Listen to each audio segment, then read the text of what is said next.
नमस्कार, स्वागत है आपका जन जागरण प्रेस में।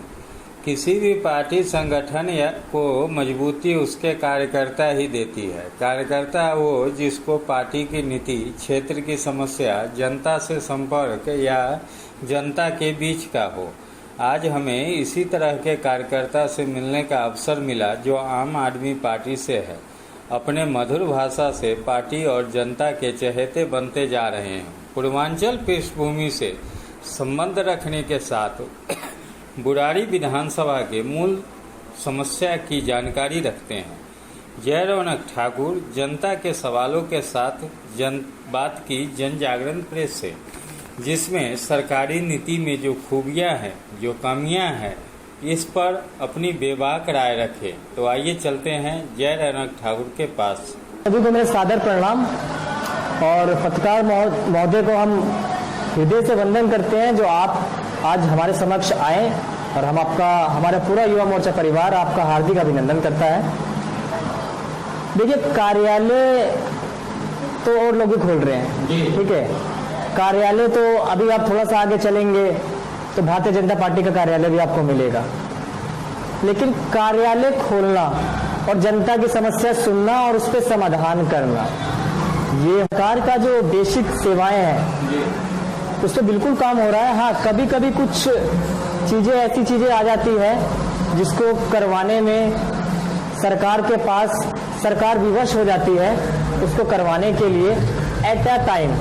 लेकिन जो जरूरी सुविधाएं हैं, जो बेसिक जनता को सुविधाएं मिलनी चाहिए, उनके समस्या का समाधान होना चाहिए, वह कार्य तीव्र गति से सुविधानुसार हो रहे हैं। देखिए, हम सभी जानते हैं दिल्ली एक केंद्र शासित प्रदेश है और केंद्र शासित प्रदेश में कहीं ना कहीं हम सब भली भांति परिचित है, केंद्र का हस्तक्षेप सर्वमान्य है और दुर्भाग्य से केंद्र में निरंकुश भाजपा शासित सरकार है। इस वजह से आम आदमी पार्टी को और स्थानीय जनता को, दिल्ली वासियों को अपनी जरूरी सेवाओं की पूर्ति के लिए काफी कठिनाइयां फेस करनी पड़ती है। पर एमसीडी की व्यवस्था का मैं आपको जीता जागता उदाहरण जो है, अभी पिछले सप्ताह ही रविवार के दिन हमें कुशक नंबर 1 गांव से स्थानीय आरडब्ल्यूए ने आमंत्रित किया था और आम आदमी पार्टी की वार्ड नंबर 6 की पूरी टीम वहां मौजूद हुई और एमसीडी का जो वहां पे हमने भ्रष्टाचार देखा, मेरे साथ सूरज सिंह राजपूत, मीडिया प्रभारी दिव्यांशु मिश्रा सचिव और मेरे तमाम युवा साथी और संगठन के तमाम पदाधिकारी, भाई प्रवीण राणा जी भी वहां उपस्थित थे। उनके नेतृत्व में हमने भाजपा शासित नगर निगम का पोल खोल अभियान की शुरुआत करी है, जो कि मुझे लगता है पूरे दिल्ली में इस वार्ड में स्टार्ट हुआ है। हमने देखा वहां की नालियां इतनी भरी हुई थी कि लगता था जो शायद सालों से नाली साफ नहीं हुई। ऐसा हम नहीं कह रहे, ऐसा वहां की स्थानीय जनता कह रही थी। सही है। हमने उस प्रमाण को प्रमाणित करते हुए हमने निगम पार्षद जी को एक लिखित में एक मेमोरेंडम दिया। उसके बाद हम लोग एमसीडी कमिश्नर को ये पत्र देना चाहते थे, लेकिन उससे पहले ही हम निगम पार्षद जी का हार्दिक धन्यवाद प्रकट करते हैं कि उन्होंने जो हमारे इशू थे, हमारे इन द सेंस जो हमारे कुशक नंबर 1 गांव वासियों के इशू थे, जैसे कि नालियों की सफाई और जो कूड़ा का जो वहाँ पहाड़ जो था हमने एक देखा वहाँ था, उसको उन्होंने सफाई करवा दिया है। इसके लिए हम तहे दिल से निगम पार्षद जी का हार्दिक धन्यवाद प्रकट करते हैं। लेकिन कहीं ना कहीं एक सवाल मैं और करूंगा, क्या उनके कार्यों को उजागर करने के बाद ही वो कार्य करेंगे?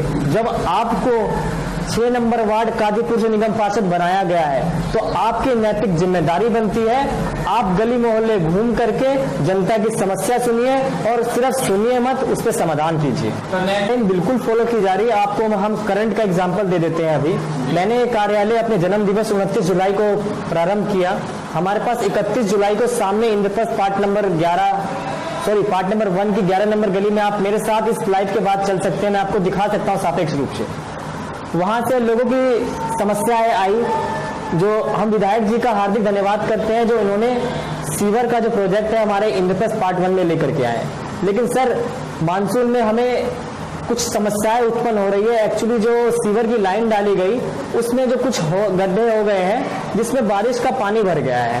तो आपसे मेरा निवेदन है, मतलब कि इस कार्यालय से निवेदन है जो आप इस समस्या पर समाधान करें। मैंने तुरंत रात के 8 बजे हमारे डिपार्टमेंट के जो जेई है जल बोर्ड के, उनको मैंने फोन मिलाया और मैंने कहा भाई साहब हमें इसका समाधान चाहिए, हमें इन द सेंस जनता को समाधान चाहिए। ये आम आदमी पार्टी का एक कार्यकर्ता और विधायक संजीव झा का एक दूत बोल रहा है आपसे। उन्होंने हमारी बात को पूरी तरीके से साथ दिया और अगले ही दिन वहां पे तत्काल मलबा डाल करके जो गड्ढे वाला पोर्शन था, जिगजैग पोर्शन था, उसको समतल करके आज आप मेरे साथ चल के देख सकते हैं हमने वो काम कराया।